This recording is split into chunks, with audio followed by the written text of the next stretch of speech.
I'm Jane Marr, President of Success Strategies, the nation's leading design studio creation strategy and training company.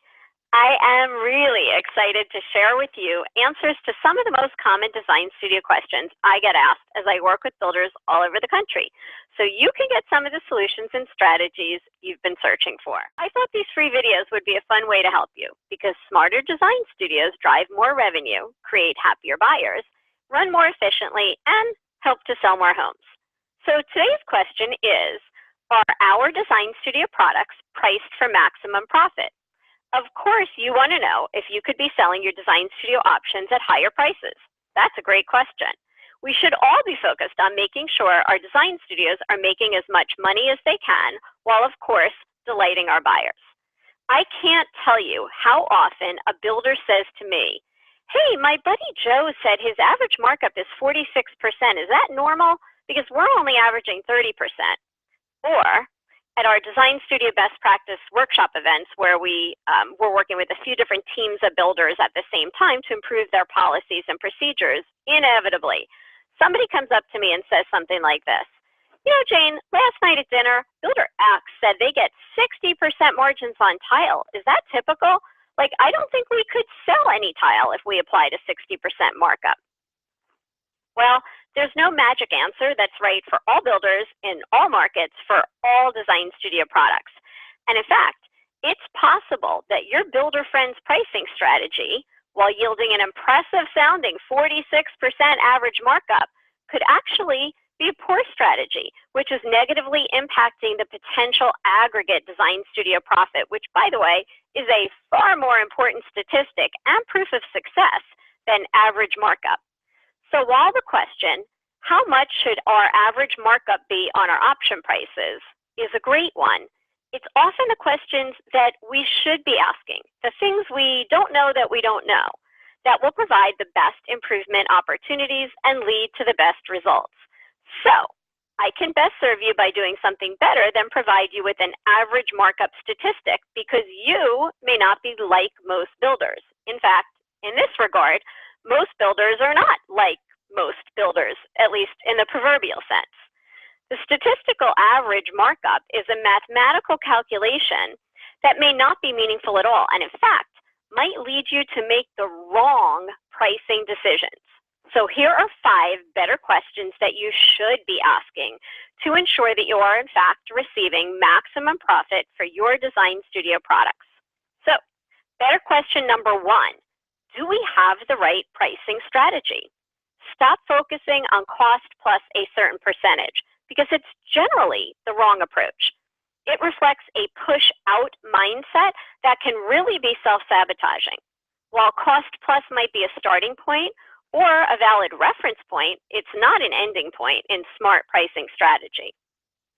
A better starting point for maximizing profit and/or revenue is from the consumer demand standpoint.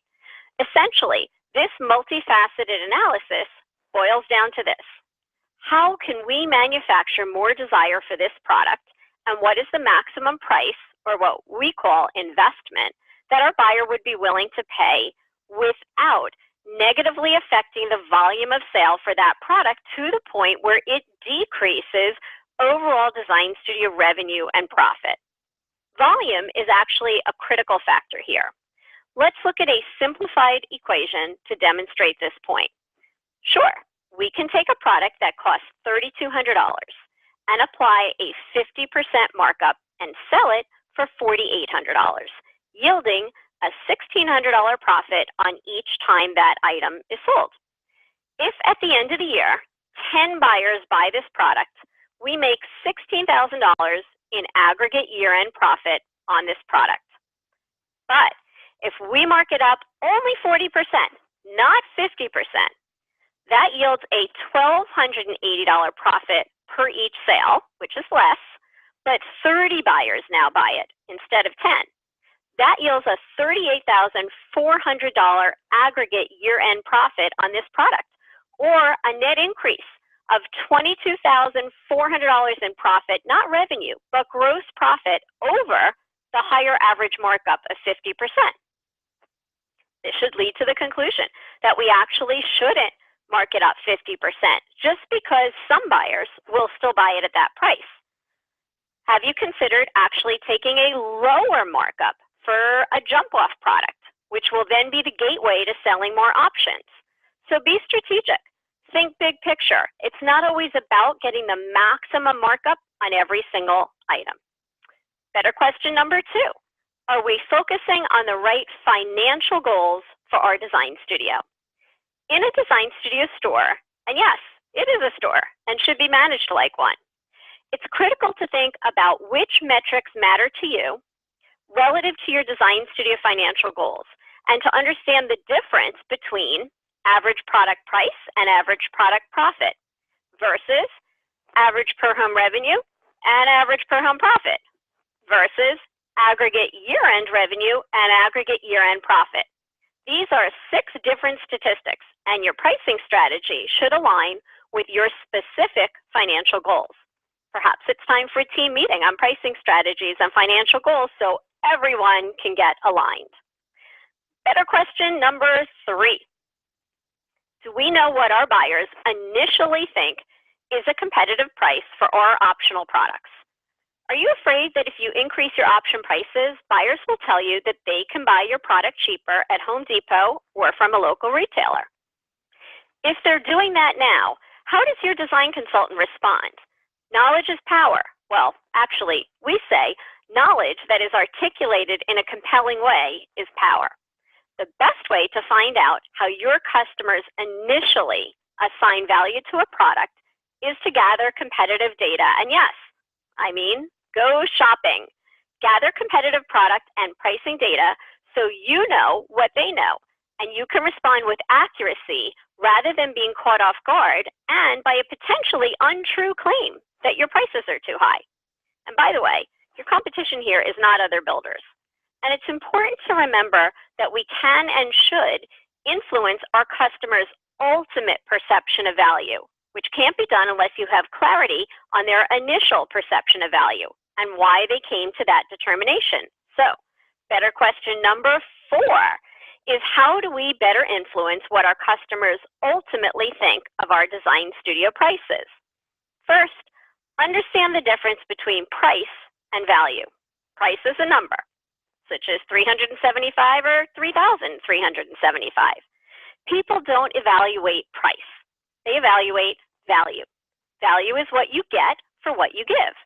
And we can and should heavily influence the perception of what they get. To do this, we have to A, build value for each product by more strongly communicating the facts that will impact left brain reasoning. B, build desire for each product by manufacturing demand and influencing right brain reasoning. And C, prove by educating your buyers that the same product is worth more when bought from you than another retailer, which brings me to the next very important question. Better question number 5. How can we ensure our customers think our prices are a better value? The good news is you don't need to be less expensive or cheaper than your competition, which in this case, again, is not other builders. You do have to prove that you are a better overall value. In other words, a smart purchase decision. You can influence perception of value by focusing buyers on the dozen-plus reasons why it's better to buy from you. First, make sure you communicate the entirety of what they get when they purchase from you. A door is not just a door. The investment through you, the builder, includes the financial benefits of mortgaging the product purchase. And it also includes trim, paint, hardware, delivery, professional installation, your warranty, and the convenience of having it installed from the day they move in. And when bought through you, there's no additional sales tax and no risk of damage to their home. Now, how does that sound when comparing that value to that of Home Depot? But they won't figure all of that out unless you influence their perception of value. So, now you have 5 better questions to ask that will lead to better results than wondering if your average markup is the right one. And often, it's the questions we don't know that we should be asking that provide the key to the success and the results that we're searching for.